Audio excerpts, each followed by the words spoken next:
Hi friends, welcome to Tamil Star Minutes channel. இன்னைக்கு பார்க்க போற டிஷ் பன்னீர் மசாலா. எப்படி செய்யறதுன்னு பார்க்கலாம் வாங்க. ஒரு தவால அரிஞ்சு வச்சிருக்க வெங்காயத்தை போட்டுக்கோங்க. இப்போ இந்த வெங்காயம் வதங்கிறதுக்காக நம்ம கொஞ்சம் எண்ணெய் சேர்த்துக்கலாம். இப்போ நம்ம வெங்காயம், தக்காளி, பூண்டு சேர்த்து வதக்கி நம்ம மசாலா அரைச்சுக்க போறோம்.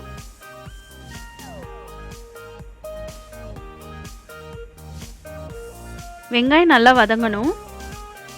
இப்போ பாருங்க, நல்ல வெங்காயம் வதங்கிடுச்சு. இப்போ 4 பல்லு பூண்டு போட்டுக்கலாம்.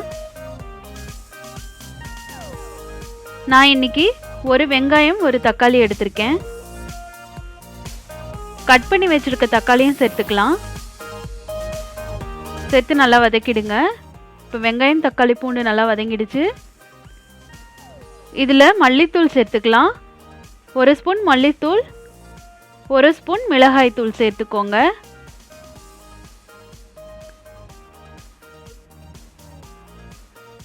இப்போ நல்லா வதக்கிட்டு மிக்ஸி ஜாரில் மாற்றிக்கலாம். இதில் ஒரு 4 முந்திரி போட்டுக்கோங்க, உங்களுக்கு நல்லா டேஸ்ட்டாக இருக்கும்.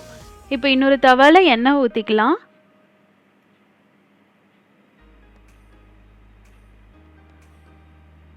இப்போ சோம்பு, லவங்கம், கடுகு இதெல்லாம் சேர்த்து நல்லா பொரிஞ்சதும்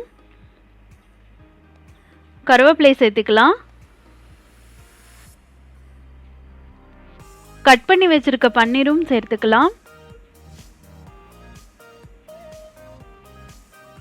பன்னீர் நல்லா வதங்கணும். உங்களுக்கு அந்த ப்ரௌன் கலர் வரணும் 2 பக்கமுமே. இப்போ பாருங்க, ஆல்மோஸ்ட் பன்னீர் நல்லா ரெடி ஆயிடுச்சு. இப்போ நம்ம அரைச்சி வச்சிருக்கோம் இல்லையா, இந்த பேஸ்ட்டை சேர்த்திக்கலாம்.